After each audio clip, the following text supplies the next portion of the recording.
Oh, okay. The gentlewoman from Richmond City, Ms. McClellan. Thank you, Mr. Speaker. Speaking to the amendment. Gentlewoman has the floor. Mr. Speaker, yesterday I had my 20-week ultrasound. This is the big one, where they check the anatomy. It's a girl, by the way. And they make sure that all of the organs are developing as they should. Thank God, everything yesterday turned out okay for me. Unfortunately, not every ultrasound turns out that way. Like the case of the Weinsteins. Their 29-week ultrasound, it was revealed that the ventricles in their baby's brain were enlarged, and he was having difficulty swallowing. An MRI several weeks later confirmed that he suffered from multiple malformations of the brain.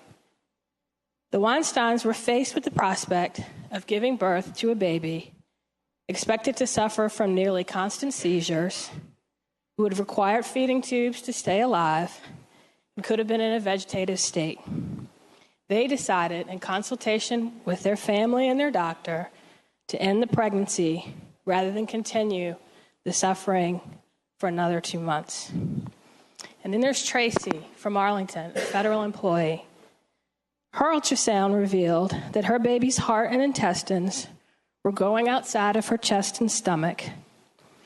Further tests confirmed that condition, as well as a herniated diaphragm and a cleft in her chest. Later ultrasounds showed her spine was deformed, pulling down the back of her brain, causing a buildup of fluid and significant brain damage. She was incapable of moving her legs down, her lung tissue was deformed, and the doctors did not think her lungs would function.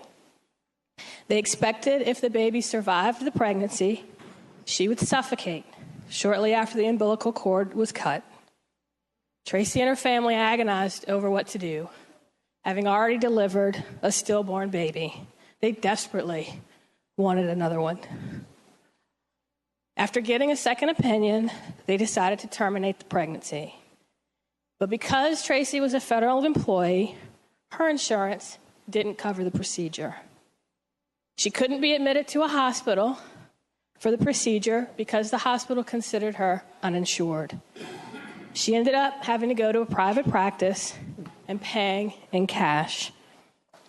What this budget amendment says, that if you are poor enough to be eligible for Medicaid and you find yourself in one of these horrific situations, you are on your own. Mr. Speaker, a family of 3 with an annual income of $25,000 would not be able to pay for this procedure on their own. And in effect, you are taking a horrific decision out of their hands and putting it in the hands of the House of Delegates.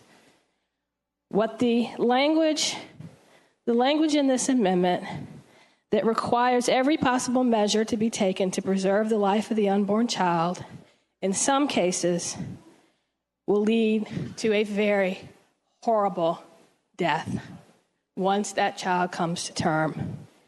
In the case where lungs have not been developed,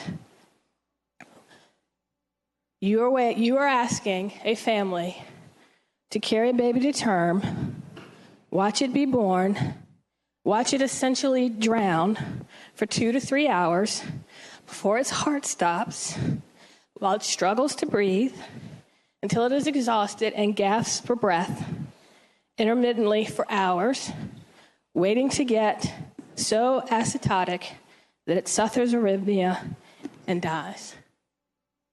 Mr. Speaker, I know there are very strong held beliefs on both sides of this issue. But Mr. Speaker, if you really think that if you put yourself in the Weinstein shoes or Tracy's shoes or any of the unfortunate families that face themselves making this decision, and if you really think you can look them in the eye and say, you know better than they and their family and their doctor what is the right choice for them, if you can't do that, then you should vote no on this amendment.